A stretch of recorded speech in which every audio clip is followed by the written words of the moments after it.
Hi there guys, welcome to a video. Sorry, I have 3 acoustic guitars in this room and you can kind of hear my voice reverberate around them. I came upon this not long ago through my friend Ben, and I got a really good deal on it. I'll tell you what it is in just a second if you can't tell. It's Joe Satriani. It's a JS100 made in Korea. I believe it's from the 90s. I think it's quite old. It has a couple of Epiphone pickups in it for whatever reason. Initially I was going to pay a couple of hundred for it. I think it might be worth slightly more than that. And then I traded in an amplifier for a bigger amplifier, which I ended up not caring for. And so I more or less just swapped that for this.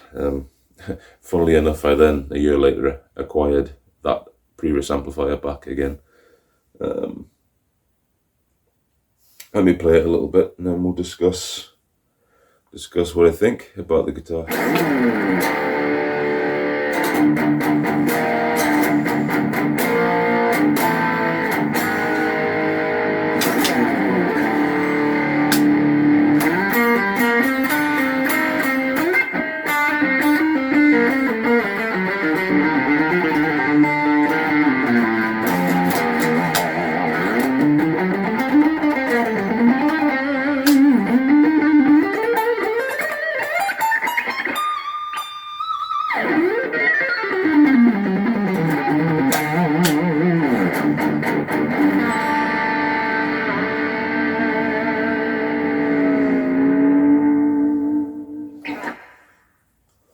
I mean, it's not the easiest to play guitar I've had.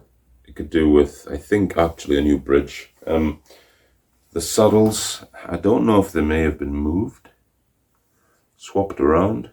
I don't think they've been changed, but I think they've been swapped around. The D string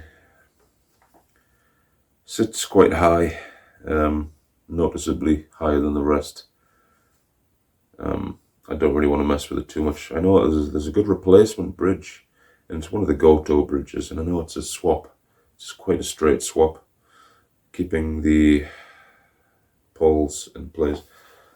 So that may happen eventually, and I may swap the pickups for something a bit more suited to a Super Strat, because Epiphone pickups I'm not sure are quite cutting it. But I've had a few Ibanez guitars over the years. I think they've all actually shown up on this channel. I quite like Ibanez. The first one I had was the GRG 170 DX, and I got that a long time ago. It's since gone, unfortunately. Not a bad guitar. It had a nice sound to it. It had a nice woody, earthy, kind of organic sort of sound to it. And it was a cheap guitar, and it, you know, I mean, I butchered it a little bit. By trying to learn how things work more than anything else. I had a RG350, one of the white ones. I think I had one video of that, which is on the channel. That was a nice guitar. That was a nice, easy to play guitar. Prior to that, I had it, and I think, what was the name of it? It was an RG, I think it was a 4321 or something like that. It was a 2 humbuckers. It was a hard tail. That was a really nice guitar. I think the problem I have with most Ibanez's though is I have quite large hands, and it was a bit of a thin neck, and it was hurting my hand to play certain things, particularly bar chords. I would struggle with. A nice guitar, really nice, sounded great, played really effortlessly, but I trade all of them for the Kramer Pacer Classic that I had. I deeply, deeply regret selling that guitar. I think that was me, so eventually I'm going to have to get another one. But back to this one, I think I quite like the neck. It's obviously very well played in at this point, given the age of the instrument. It's still in quite good shape though. I need to clean it a little bit, which I'll do when I change the strings again. Epiphone pickups, not really doing it for me. I think if I could, I'd have a JB and a Jazz. I love those pickups. They are great. It doesn't, it's got a push, it's got a pull, not currently active, so when I do change pickups I'll try and get that done. That's if I keep this guitar. Realistically, I could sell it and I could, you know, I could put the money towards the guitar I actually want. At present, amplifier wise, I'm using the Cube, the Roland Cube 10 GX, which I've actually got rid of twice and got back twice. Initially I sold it to a friend because it used to be just my bedroom amplifier. I sold it to a friend a number of years ago for quite cheap. And these things, bearing in mind, still sell for, from what I can gather, £100 plus. I sold it to him back then, even I think for about £40. I was doing him a favour, really. He needed an amplifier. And I knew that I had that. And at the same time, I had the Boss Katana 50, the Mark 1, which again, I got rid of because I'm an idiot. And I mean, let this be a warning to people and to myself if I ever watch this back. Don't sell things that are precious to you, especially musical stuff, because, and especially with electric guitar stuff, because you get a sound that defines how you play and how you get out what you hear in your head through your instrument, which is your expression. And you don't want to give that up. Never give that up. I sold that Boss Katana and I had it dialed in. I loved the sound of it. I could have it nice and quiet in the house so I wasn't disturbing anyone, because that's how I play. I don't want to disturb anyone. As long as I'm inspired by what I'm hearing, it's okay. I had it dialed in and I got rid of it, and I deeply regret that. And then I was playing around with like a Line 6 pod, the XT I think it was, or the X3, I forget. The bean, the red bean, but like the slightly newer version of it. Couldn't quite get the sound that I wanted. Then I went back to something I used to use. I went through a Digitech RP100, which, man, that thing served me well for a long time. And I'd run an SD1 overdrive, super overdrive through it to boost a slightly less grainy sounding distortion, and I got that sound what I thought was pretty damn good running through a little Marshall, you know, the tiny little Marshall practice things. I think the MS2 or whatever it is, something tiny, basically something you clip on your belt when you're on holiday. And I ran that Digitech and the SD1 through it with the noise, basically my pedal board, and it sounded quite good, to be honest. But I couldn't record with it. And I've been trying to get back to a level where I could record again. And I managed to get the Cube back. Cost me a bit of money. Initially, my friend gave it back to me for free. And then I traded it for this other amplifier. And then I ended up a little while after that getting it back again. I think it's meant to be, so I think I'll keep hold of that now. As far as the guitars I have, that's up for debate. I don't know if these are recording guitars, at least not as they are.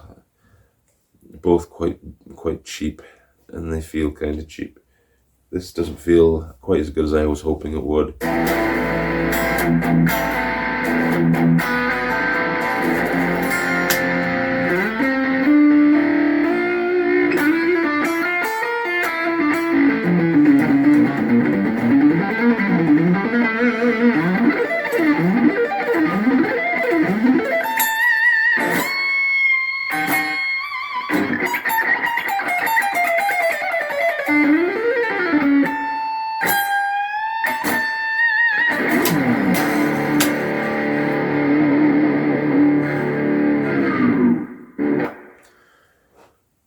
Let me show you my other guitar real quick.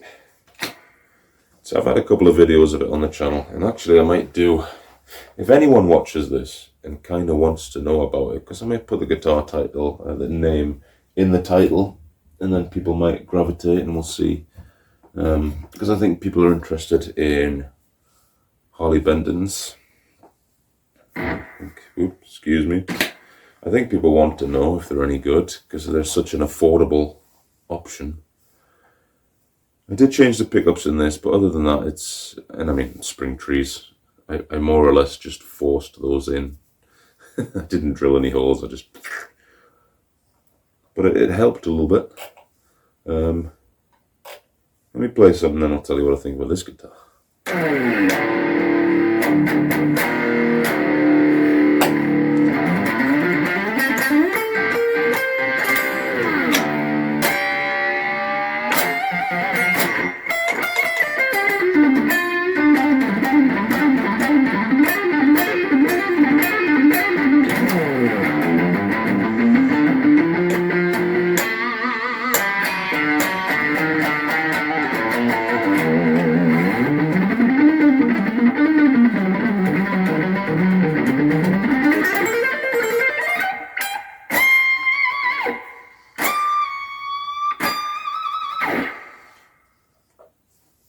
Yeah, close up. It's I've got YouTube on the TV there. It's a good beginner guitar. You can get it to play, and I mean, I have thin strings on because I like 8s. I do. I just think they sound and feel better to play with. You can play it and it doesn't hurt, but I've played such better guitars that I know it's not great. It costs, this particular one cost about £100, and you kind of can tell. It's okay. It's okay. If it's your first guitar, you're doing well. Although you could probably just get a Squire or something, and it'd be just as good, if not slightly better. Some of the Harley Bentons look really nice. Some of the Fusion stuff looks really good. I'd love to demo some of that stuff, but I might do like a breakdown review of this, because I've had it for a while now, and I have some thoughts. It just has something about it where it feels like you'd have to put work into it. And this is a weird one, because when you buy your first guitar, which is really surely what these are aimed at, most of them at this level, price level, you buy your first guitar, you're not going to know how to, dress some fret ends that might be damaging your fingers a little bit. You're not going to know how to set the neck, or get the pickup height correct, or anything like this. I mean, when this one arrived, it was missing a screw in here. I had to take one from the back plate, which luckily I always take off anyway. Not ideal. The pickup upgrade, these are Wilkinsons. They're hot Wilkinsons, but really they're not that hot, But they sound alright. I mean, it was an upgrade. It was a definite upgrade. I was thinking maybe I would put a brass nut in there, or maybe upgrade the tuners to some locking tuners or something like that. But honestly, at this point, I think I'd rather just hold out until I can afford a better guitar. I don't think it'd be worth my time.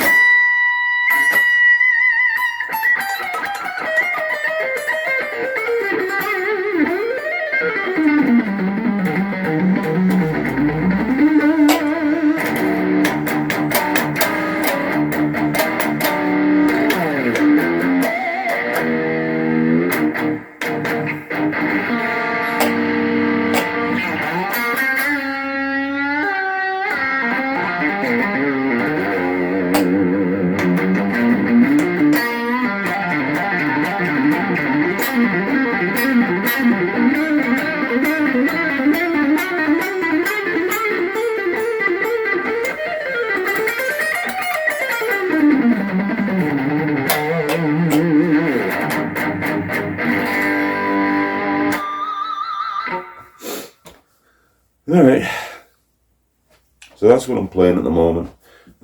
These two guitars into a Crybaby wah pedal, into a Boss ST1, into a Rocktron Hush 2X, which is a noise gate, into what I just got, actually my newest thing, a Behringer compression sustainer, which I just needed to just give it a little bit of, bring it together a little bit more. Back through the Rocktron Hush, the other part of it, there's two noise gates in that pedal. It's an amazing noise gate, to be honest. And then into the amplifier, just into the front, straight into the front, because there's nothing special going on there. I'm using the orange amp model in the Cube 10GX, you know, with the bass around 10 o'clock, mids 12 o'clock, treble all the way up, reverb about 50-60% reverb, and you know, a modest 9 o'clock amount of gain. Doesn't need a lot, not for me anyway. That's where I am right now. Hopefully next time I make a video I can put a bit more effort into the angles I'm using and you know, the audio quality, because I may be at the new house with a nice little setup with my computer and things like that, instead of my phone sat on the TV stand and me sat on a little footstool thing. So you guys take care, and if you want to hear more bullshit, click that subscribe button, and hopefully I'll see you all again, maybe in another year or so.